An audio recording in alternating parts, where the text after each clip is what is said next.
My ex-husband and I divorced due to my mother-in-law's bullying. It happened less than a year into our marriage. We were colleagues at work and had a normal office romance, which smoothly led to marriage. The only abnormal thing was my mother-in-law. From the start of our marriage, she, doting on her only son, perceived me as an enemy. We had a shotgun wedding, which isn't so unusual now, but she yelled at me, how shameful to do such things before marriage. You're like a cat in heat. I wasn't solely responsible for that. I was shocked by such a reaction at our first meeting, and it seemed unlikely that we would ever get along. It was incredibly rude. I expected my husband to firmly say something to his mother, but he just pacified her, saying, "Mom, I can't stay single forever." My mother-in-law muttered, "But, Michael, a woman who gets pregnant before marriage will definitely cheat." Again, I wasn't the only one who made the baby. Frustrated, I thought I had to be the adult and remained silent. That's ridiculous. Jennifer is head over heels in love with me. Why didn't he deny it properly? My husband's reaction to the terrible accusation that I would cheat even before our marriage was absurd. And, as I keep saying, I wasn't the only one who made the baby. Why should I be the only one blamed? My husband was still trying to calm his mother, but I had lost all interest in listening to her. What a terrible mother-in-law. But I had my husband's baby in my belly, so I couldn't just leave. This was how my short married life began. Before our marriage, my husband lived at home. We agreed to live together after the wedding. However, my mother-in-law made a fuss, saying, "What are you talking about? Michael's home is here." "All right, if that's what you say, Mom." My husband easily changed our plans and decided we would live together, without even asking for my consent. Is he such a mama's boy? I thought he was kind, but he just lacked initiative. He was completely under his mother's thumb, and worst of all, he ignored her bullying me. For instance, right after we started living together. After finishing work and household chores, I was about to take the bath, running the hot water. When I opened the bathroom door, something was off. I checked the temperature with my hand. What is this? Cold water. My mother-in-law had deliberately replaced the hot water with cold. It was winter, and the bathroom felt chilly, so I noticed right away, but it was subtly infuriating. What a waste of water, and I was pregnant. What if something happened to the baby in my belly?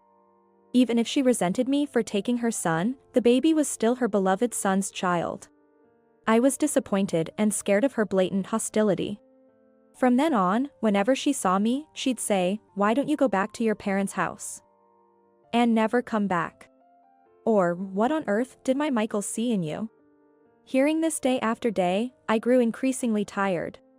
At first, I tried to stay positive, thinking, boys are their mother's little lovers, right? She just hasn't let go yet. She'll come to accept me eventually. But my mother-in-law never changed, and my husband didn't help. Why did I have to endure this alone? I cried in secret many times. 2 months passed, and a critical incident occurred. Just before I was about to go on maternity leave, I had to work overtime temporarily to adjust and hand over my work. That day, I was going to be home after 8 p.m. "I won't be able to make dinner tonight, sorry." When I texted my husband, he replied, "Okay." So, I stayed late at work. Despite my efforts to finish work quickly and my exhaustion from being pregnant, when I returned home, I noticed a delicious smell. Michael was alone in the living room, as his mother had already retired to her room. "I'm home. Did you cook something, honey? Welcome back." No, it was Mom who cooked everything. It was delicious. Hearing my husband speak so cheerfully, I went to the kitchen to find something to eat. But no matter how much I searched, there was nothing. There were dirty dishes for two and empty pots and pans, but no food. "Isn't there anything for me?" When I asked my husband, he answered indifferently, "Seems like there isn't." Why not? Maybe because Mom didn't cook it. What? I always cook for her, don't I? Why? Since we moved in, I had been preparing breakfast and dinner, including for my mother-in-law. She would eat it, complaining about the taste being too strong or too mild. She's upset, claiming a daughter-in-law has no right to come home later than her husband because of work. She also said you're a failure as a wife for not having any prepared meals. My husband almost blamed me. Isn't that a bit harsh? It was predictable that my mother-in-law wouldn't cook just for me, given her past behavior. She had always been confrontational from the beginning. The problem was my husband. Did he not think anything of it? Huh? Think what? Apparently, he didn't. Weren't you going to prepare something for me? Why should I? Do I really need to explain? Your wife comes home tired and there's no dinner ready? I believe marriage requires effort from both sides. Why do I have to be the only one making sacrifices? Well, it's your fault for coming home late. If you don't like it, come home earlier and cook. Fine, whatever. My husband was too self-centered to reason with. We both worked at the same company and earned almost the same salary. Why should I be the only one doing household chores and working? It would be nice if he cooked once in a while. Like mother-in-law, like son. I don't think either of them will ever change. I decided to divorce. I planned to go back to my parents' house for the birth, so I just stayed there. My parents were furious when they heard the story. My father said, "You don't ever have to go back there." We sent our only daughter off with tears, not for a man like that. We can't give our precious daughter and grandchild to him. When I called my husband to inform him I had arrived at my parents' house, I told him, I want a divorce. He hesitated at first, but soon agreed, saying, "Mom says it's better to divorce." Even then, he was under his mother's thumb. I was astounded, but I still felt guilty about taking the child away from him and raising our child without a father. So when our son was born, I texted him, "Our son is born," with a photo, but he ignored it. After a while, he replied, "Mom says we don't need custody, so you don't have to send photos." Unbelievable. No love for his son, no gratitude for a newborn. I regretted ever loving this man. I can't even remember why I married him. In the end, we settled on no alimony, but he agreed to pay $200 a month in child support. However, he only transferred the money for the first 6 months. Honestly, even though I'm on parental leave now, I'll have a decent income once I return to full-time work. I can send my son to college without living extravagantly. The thought of contacting my ex-husband just for the $200 monthly child support is unpleasant. After waiting about 3 months and confirming that the payments had completely stopped, I couldn't believe he would forget to pay such a small amount. Reluctantly, I contacted my ex-husband. "Hello, about the child support." As I started talking, my ex-husband said, "I've been waiting for your call. Can we meet so I can give it to you directly?" I never thought he would deliberately not pay the child support to make me contact him. "If you want to see your son, maybe on the weekend." I thought he wanted to see our son, but he shockingly suggested, "No, just the two of us, how about staying somewhere overnight?" Stay overnight somewhere? I'm with a son not yet a year old? What on earth was he thinking? Completely absurd. You left me not because you hated me, but because of Mom, right? So, if we meet outside, it should be fine. His idea was just creepy. His mother's bullying was one reason, but if that was all, we could have lived separately. I divorced him because he was utterly unreliable and I lost all affection for him. I never thought he could be this delusional. Why didn't I see his red flags before? No way. Just transfer the child support. I said just that and hung up, then blocked his number. Even if he doesn't transfer the money again, I don't want to call him. I decided to earn the $200 a month myself. After returning from parental leave, I got transferred to a branch office so I wouldn't have to see my ex-husband at the same company. And I worked hard to raise my son. I think it was about 7 years after the divorce. I received a call from an unknown number. Thinking it was work, I answered, and it was my ex-husband.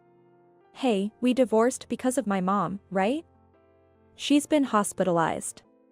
Won't you come back?" No. You're wrong. We divorced because I couldn't handle you, not just your mother. Don't call me ever again. I hung up and quickly blocked that number too. My ex-husband's cluelessness was astounding. I felt sure that divorcing him was the right decision. Years passed, and it must have been about 10 years since the divorce. I had almost forgotten about my ex-husband when an unknown number called. I hadn't changed my phone number since it was also for work. I briefly thought of my ex-husband but figured it was fine since I had blocked him. To my surprise, it was my ex-husband, calling to say, "My mom passed away. Will you come to the funeral?" "I'm sorry to hear that, but I can't attend the funeral." Why should I go to the funeral of someone who tormented me? It was incomprehensible. Why not? "Mom is gone now. We're getting back together, so you should come. The relatives should meet you at this opportunity." My ex-husband kept making assumptions, but I cut him off, saying, "No, no, no. Wait a minute. What are you talking about? Listen, I absolutely won't attend the funeral, and there's no chance of us getting back together, even if the world turns upside down." I hung up and, of course, blocked this number too. I considered sending a condolence card as a mature gesture and consulted my mother, but my father, overhearing, strongly opposed it, saying, "Absolutely not." So, I did nothing, and about a week passed. Suddenly, my ex-husband showed up at my house. It was our first encounter in 10 years. "It's been a while, Jennifer. I've come to pick you up." He even brought a bouquet, as if trying to be polite. No, I refuse. I was scared because the conversation was just not getting through to him. Fortunately, my son was not home, as he was at soccer club practice. "We have a lot to catch up on, let's have some tea." My ex-husband tried to enter the house uninvited, but I had no intention of letting him in. "Please leave." "What's this, Jennifer, a pushy salesperson?" As my ex-husband and I argued at the entrance, my father appeared.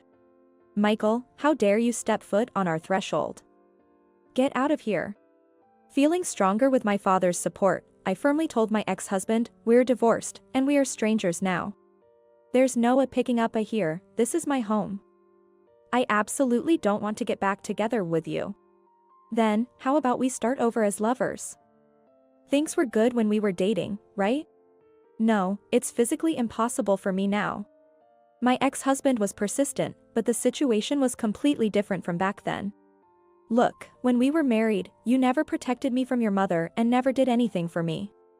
After the divorce, you didn't pay child support and never visited your son. How could you possibly think I would get back with you? I can't understand your thought process at all. Leave before I call the police." I thought that would be enough, but then my ex-husband said after a pause, "Then who will take care of me?" "What?" My father and I exchanged glances, utterly baffled.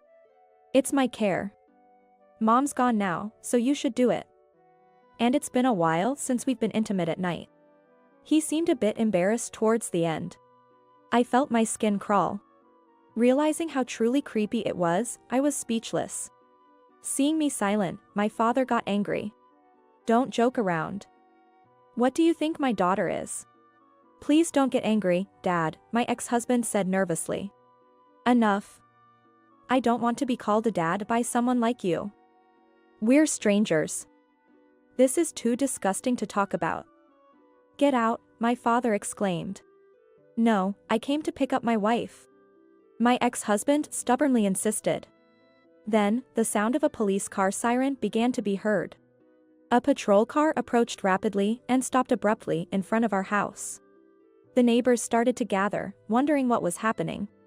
"You see, Jennifer, since we're getting nowhere, I called the police," my mother said, appearing from inside with a phone in her hand. "Good job," my father exclaimed with joy.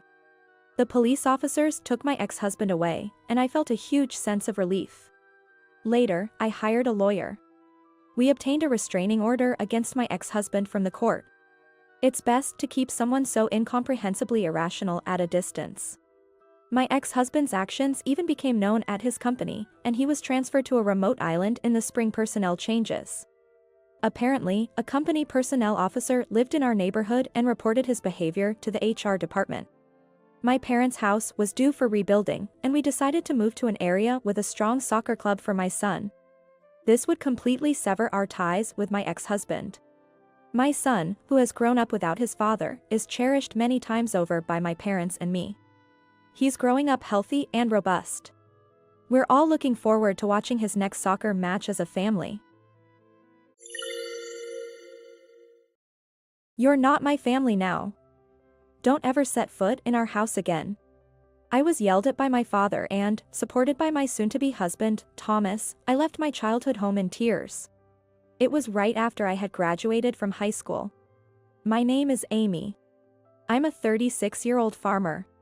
This year marks 18 years since I left my childhood home. As I think about how the time I've spent in my chosen life is now longer than the time I spent at my childhood home, I can't help but feel sentimental. My childhood home was in the city, my father was a salaried worker and my mother was a homemaker.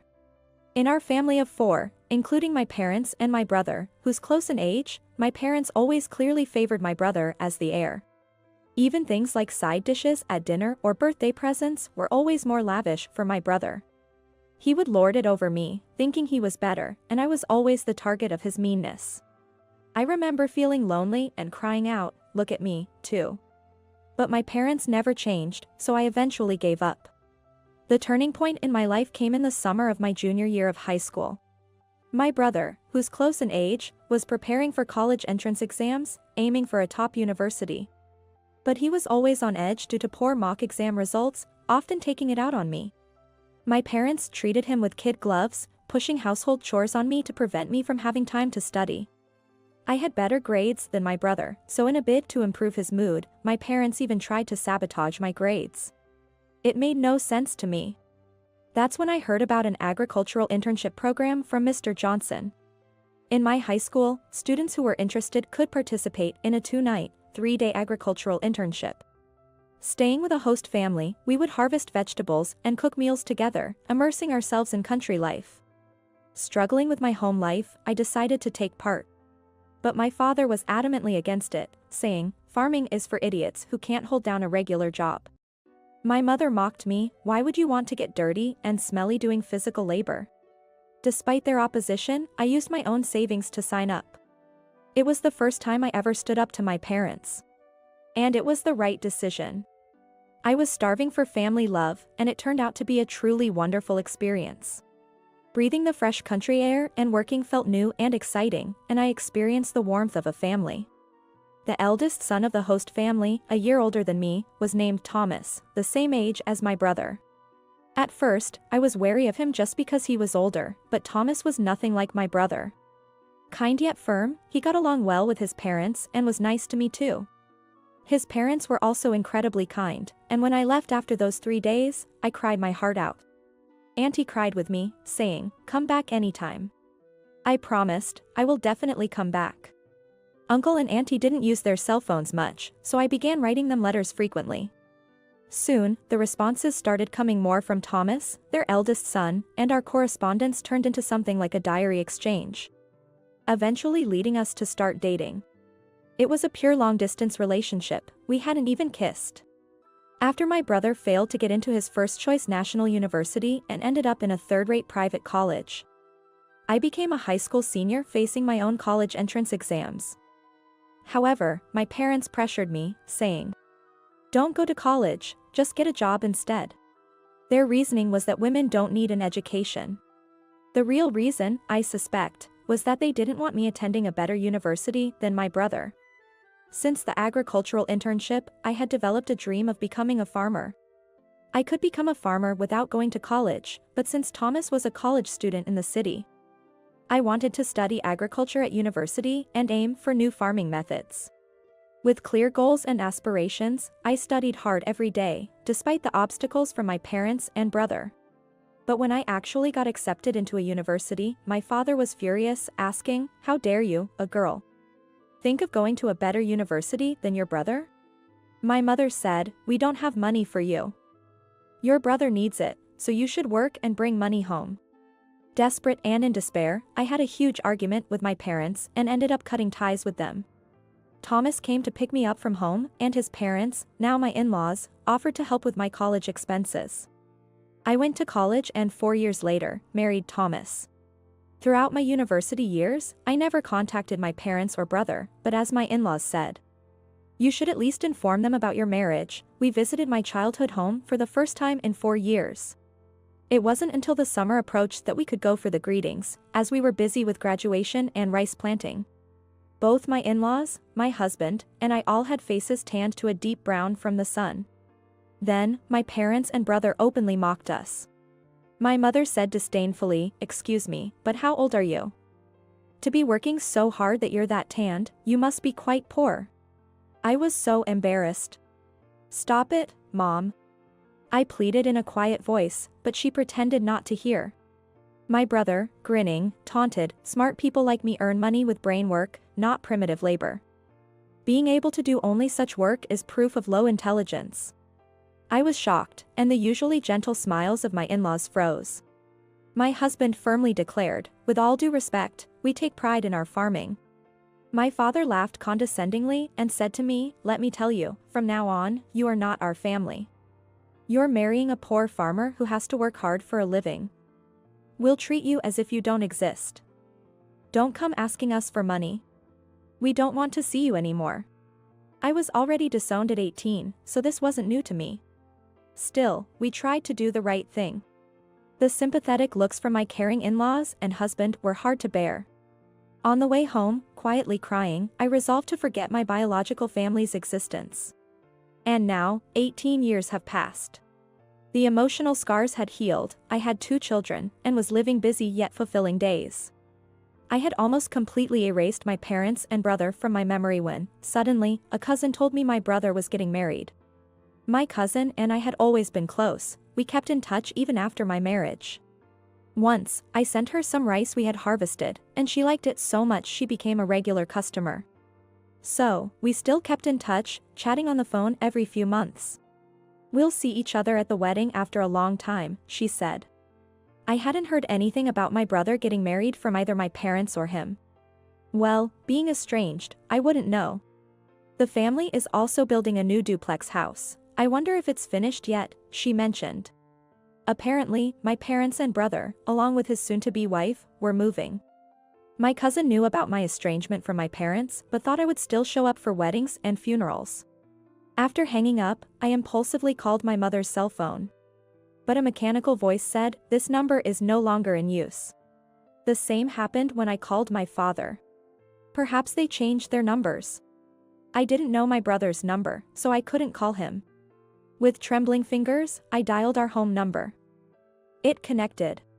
I waited nervously for someone to pick up. "Hello?" It was my brother. "Brother? It's Amy. I heard you're getting married and moving." As I hesitated about what to say, intending to offer congratulations, my brother interrupted me. "You don't need to know. You're just a farmer, a stranger. Don't call me," he yelled and hung up. In panic, I called again, but he had already blocked my number. It was cruel. No matter how much he disliked me, it hurt to be rejected like this by family. Seeing how upset I was, my husband asked worriedly, "What's wrong? Did something happen?" Tears I had been holding back fell. After I told them what happened, my husband and in-laws were as angry as if it had happened to them. "You belong here with us, Amy. Your family is right here," my mother-in-law said, comforting me as my tears wouldn't stop. I wished she had been my real mother. She, more than my biological mother, truly cared for me. My father-in-law also consoled me, saying, "You're happy now, that's what matters. Don't let it hurt you. Remember, the one who laughs last wins." My husband said, "Let's take them as a lesson of what not to be." Even our children, not fully understanding, hugged me tightly. Thank you, everyone. I hadn't been blessed with a biological family, but realizing how happy I am now, I felt a warmth in my heart. However, things took another turn when my business was featured on a national TV network. Originally, my in-laws were already substantial rice farmers. They also had a wide variety of vegetables and fruit, but there was always an excess of produce that didn't meet the standards. Having studied food business in college, I focused on how to sell all our produce without waste. I started processing slightly damaged fruits and vegetables into jams, juices, pickles, etc., and began selling them online. With the support of the local agricultural cooperative, my venture was a huge success. It was very popular with mothers wanting to feed their children safe, domestic produce, and with elderly people longing for nostalgic pickles. I built up the company with other young women who had married into farming families and youths who were struggling to find work. Now, it's grown into a company with an annual revenue of $5 million, and its success story was featured in a documentary. After the TV broadcast, there was a huge reaction to how much I was earning, and I received calls from various people. Calls for orders, inquiries, business deals, and interview requests flooded in, not only to the company phone but also to my personal cell phone, which rang incessantly. So, when an unknown number called, I answered, and it turned out to be my brother. National TV coverage indeed. He must have found out about my success. Without much preamble, he said, "I'm thinking of starting a business. Lend me some money." What? No way.